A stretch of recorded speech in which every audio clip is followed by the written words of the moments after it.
It's a whole lot of books. I want to talk to you about all these books today, and I'll tell you what we're going to do with them. My name is Lynn Plourde, and I'm an author of kids' books. And I want to share with you some writing advice, some things that have helped me as an author, and I hope maybe they can help you too. The number one thing that has helped me as an author is to be a reader. If I want to be a better author, I have to read, and then read some more. What you read is a sign on what you might be good at writing. For example, I would not write fantasy. I would not write mysteries because that's not what I read.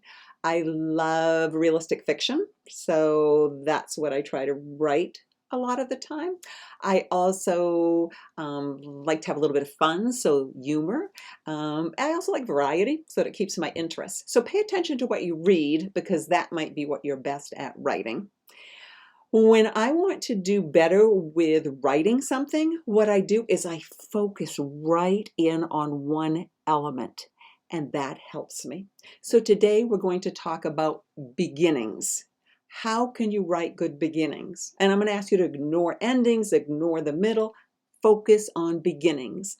And if you want to write better beginnings, you need to pay attention to beginnings as a reader. Open a book every time you get a new book. What is the beginning? What do you like about it? What makes you want to keep reading? That's your number one job as an author, to make your readers want to keep reading. And you've all heard before, we want beginnings to have a good hook. To hook the reader, just like you hook a fish. The fish can't help, they can't get away. They're hooked. You as a reader, you can get hooked into a story and you want to read more. So with this stack of books that I have today, we're going to look at different kinds of beginnings, and I'm going to challenge you to think about different kinds of beginnings, and you could try the same thing. Get a stack of books at your house and share the beginning. Read the beginning and see what kind of beginning it was. Was it one you liked? What style? What type? So let's talk about different kinds of beginnings. I have a sheet telling different kinds of beginnings, and I have a worksheet at the end. I'll tell you where you can find it. But I enlarge this a little bit. Here's some kinds of beginnings I found by looking at books. Sometimes picture books, sometimes chapter books, sometimes novels, sometimes graphic novels. So a traditional kind of beginning is a once upon a time, and that can seem a little boring. Sometimes I juice it up a little bit. Once upon the ocean, or once upon a treehouse. So think of something a little bit fun, and that kind of beginning would work well for kids who are younger. Another kind of beginning is set a scene. So you're setting a scene about what's happening going to be happening in the story, where we are, maybe who the characters are. Another kind of beginning is to ask a question. And it's a question that's interesting enough that you want to know the answer to it. So you keep reading. I think one of the most common kinds of beginnings is to present a problem. So if you present a problem to the reader, they're like, oh my goodness, will this problem get solved? Another one is to introduce a quirky or interesting character. A character that's so interesting or quirky, we want to know more about them. Another thing is to jump right into the middle of action. By jumping into the middle of action, as opposed to backing up to set a scene, you've really hooked your reader. Another option is to ask a question. And I'm sure there's many other types of beginnings. And if you look at stories and books, you could find those. So let's go through a few. I'll just read the first one or two sentences, and you're going to be beginning detectives and see what kind of beginning you think it is. Blueberries for Sal by Robert McCloskey, a classic that has been around since 1948. Beginning. One day Sal went with her mother to Blueberry Hill to pick blueberries. So that is, I think, a set the scene kind of beginning. We know that little Sal and her mom are going to go pick blueberries. If you know the book, which is a classic, you know later there's also bears on Blueberry Hill. And we don't know that from the beginning. It doesn't set that up as drama, but that we're setting the scene. Another beginning, Where the Wild Things Are by Maurice Sendak. The beginning. The night Max wore his wolf suit and made mischief of one kind and another. This beginning, I think, introduces a quirky, interesting character. We want to know more about Max. Max, who runs around in his wolf suit and is making mischief. So setting up the character in this case, I think, is the hook that pulls us in. Here's one of my newest books, Happy Birthday, Maine, and it's a birthday party for the state of Maine who's turning 200. And the beginning of this one is, shh. When you're planning a surprise birthday party, you have to be sneaky. Stomp, stomp, clomp, clomp. I think this one is setting a scene with that it's going to be a surprise birthday party. But one trick I used here that I like to use when I write, especially picture books, is I use onomatopoeia, sound words. I think the shh, and then it's, you have to be quiet. You're planning a party, and then stomp, stomp, clomp, clomp. It's like, no, they're not going to be quiet. And then we see Moose and Paul Bunyan are going to throw a party. So I think it's the setting the scene, but a little bit of a twist, a little bit of surprise. They're not quiet for the party of this one. Daddy burned all Charlotte's bedding and blankets the day they took her away. Her dolly, her books, and her clothes too. Dang near burnt everything.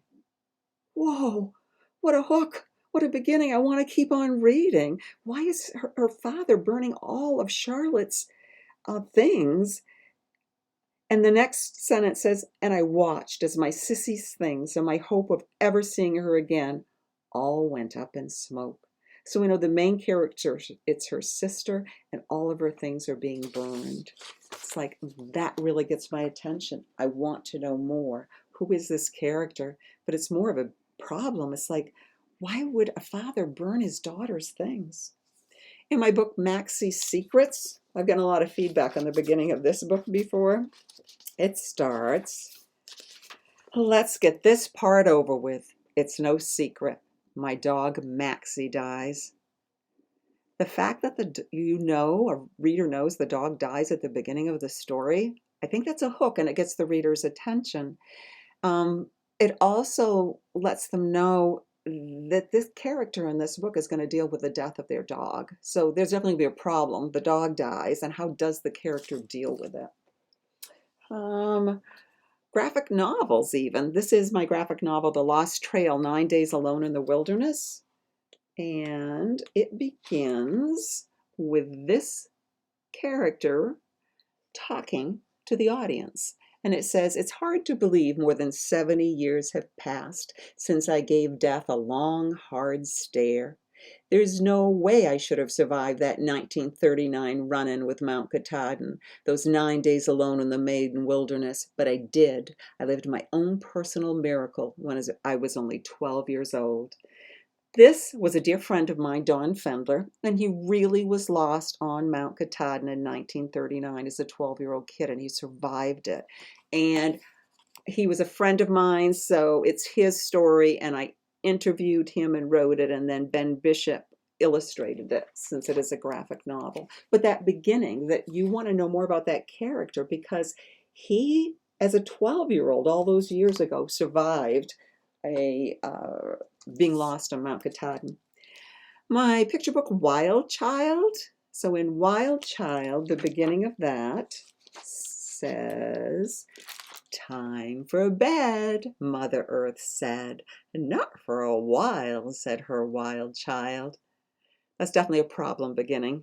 You know that, oh my goodness, Mother Earth wants to get the wild child to bed, but the wild child says not for a while when Mother Earth says time for bed. So it's a problem, and it makes me want to see, is the wild child ever going to go to bed? Got a couple more here. Pigs in the Mud in the Middle of the Rud, which was my first picture book that was ever published and illustrated by John Schoenherr. It starts, it had rained, it had poured. Now a Model T Ford was stopped in the rud by some pigs in the mud. Pigs in the rud, Grandma said. Why, no, pigs are in the rud, in the road. The car can't get by.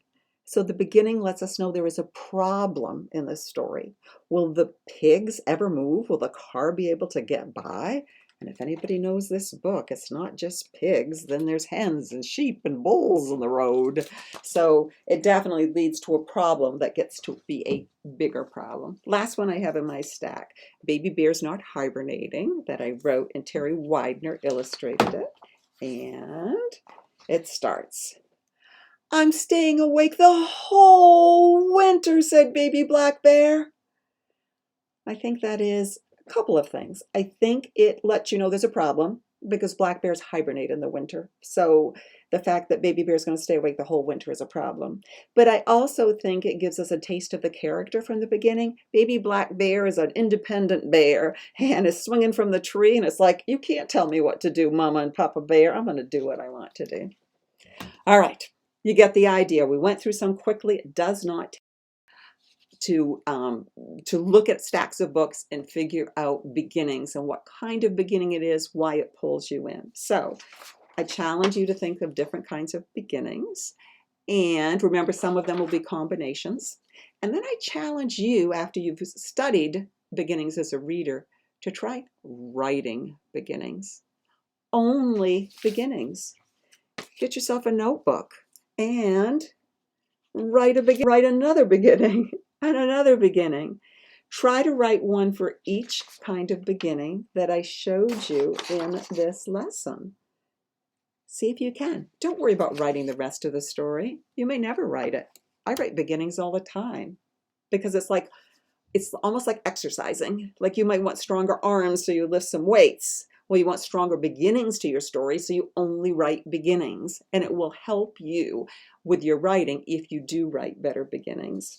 And I do have a handout that I will turn this into a PDF and post it on my Facebook author page. So on my Facebook author page, you will have a link to this video that we're watching now.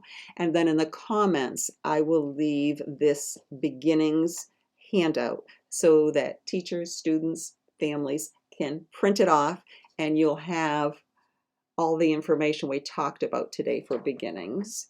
And if you can't find it there, feel free to email me, lynn@lynnplourde.com, and I will email you back that handout.